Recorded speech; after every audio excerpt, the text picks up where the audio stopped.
bagus, bagus itu. Udah punya kain kafan belum? Kain kafan belum. Nah, udah sekarang diukur ya, habis ini cari yang ahlinya, ukur kain kafannya, lalu siapin semua perlengkapannya, bungkus yang bagus, simpen di lemari. Dah, sekarang kita terusin nih ya. Jadi senang sekali itu kalau kita berbuat baik, kemudian mau ria, Allah mengingatkan. Itu nikmat itu.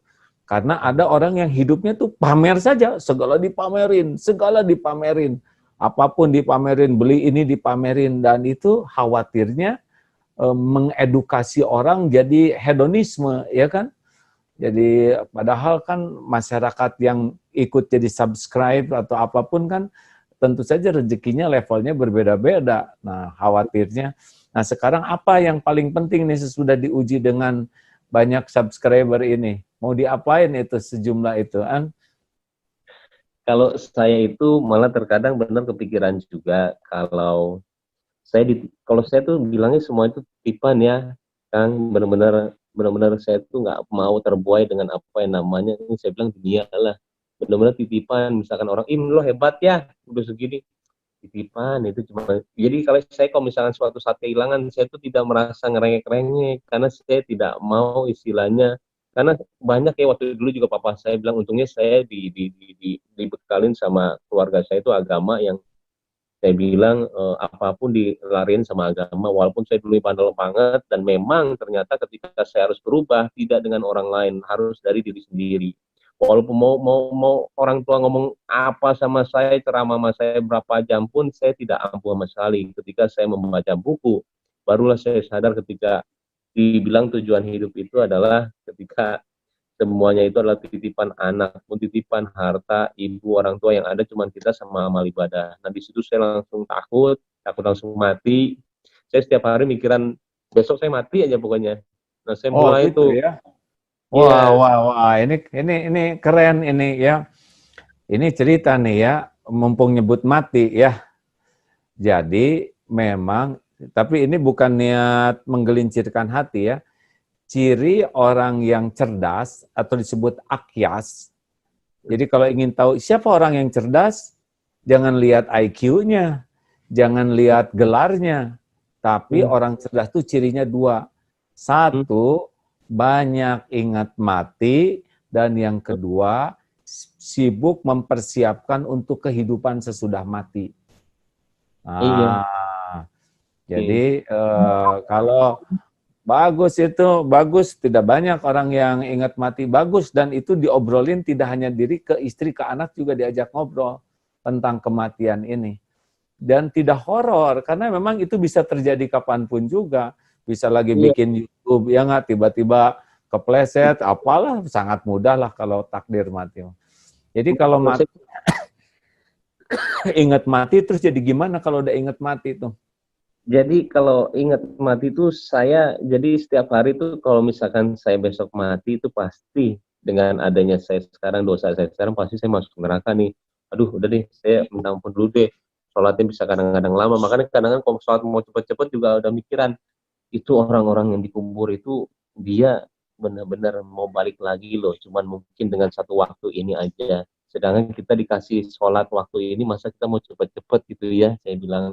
Akhirnya saya dengan sendirinya saya sujudnya lamain, baca ini juga lamain, jadi saya selalu membalikan karena memang ya banyak sekali teman-teman saya yang meninggalnya mendadak, dan pasti ketika di bawah itu pasti dia bilang, karena sebenarnya yang diwajibkan itu sebenarnya kalau kita mikir itu ringan banget, apa yang disuruh gitu loh, cuman 5 menit 10 menit, tapi terkadang dengan dunia jadi kayak berat, padahal sih ringan banget. Itu sih yang saya benar-benar. Masya Allah, bagus, bagus itu. Udah punya kain kafan belum? Dan kapan belum. Nah, udah sekarang diukur ya, habis ini cari yang ahlinya, ukur kain kafannya, lalu siapin semua perlengkapannya, bungkus yang bagus, simpen di lemari. Kalau perlu batu nisannya juga ya, batu nisan kita beli, kasih nama, nggak usah dikasih tanggal, nanti horor ya. Nah, itu lumayan itu ya untuk membuat kita, oh cuman ini nih nanti yang saya bawa pulang, ya nggak? Lihat batu nisan, ini nanti kuburan saya tuh ini ya, cuman segini-gininya. Nah itu pemunah kecintaan kepada dunia. Walaupun dunia dikasih sehebat apapun, Allah yang ngebagiin ya. Dan Allah ngasih dunia ke kita tuh bukan karena kita pintar, enggak, karena Allah mau saja kasih ya. Kalau Allah mau bikin terkenal seseorang, bikin. Ada yang pengen terkenal abis-abisan tapi nggak ada takdirnya, nggak jadi. Ada yang nggak sengaja tiba-tiba terkenal saja ya. Dan kalau Allah mau ngambil popularitas, ambil. Nah, tapi senang sekali obrolan ini bahwa memang popularitas itu adalah ujian dan ujian yang lebih berat. Dan ingat mati itu adalah nasihat yang paling top. Terus gimana dong? Persiapannya apa kalau memang ini hari-hari terakhir nih? Aduh. Loh, sama kan ada kemungkinan kita juga mati juga bisa jadi hari ini hari terakhir. Duh, bener, saya tuh kemarin juga pas sudah selesai puasa juga mikirnya, ya Allah, saya bilang, kok cuman gini aja ya, saya bilang seharusnya saya bisa tadarus ini, tiba-tiba bolong-bolong. Saya tuh kadang-kadang selesai puasa pas lebaran itu selalu nyesel. Saya bilang takutnya saya itu nggak dihapusin dosanya yang kemarin, karena menurut saya bulan suci itu benar-benar, kenapa 12 bulan itu Allah cuma bilang 1 bulan suci, pasti ada sesuatunya dari bulan suci itu yang kita harus maksimalin. Tapi ketika saya tahu ketika maksimal kita akan dihapuskan segala dosanya.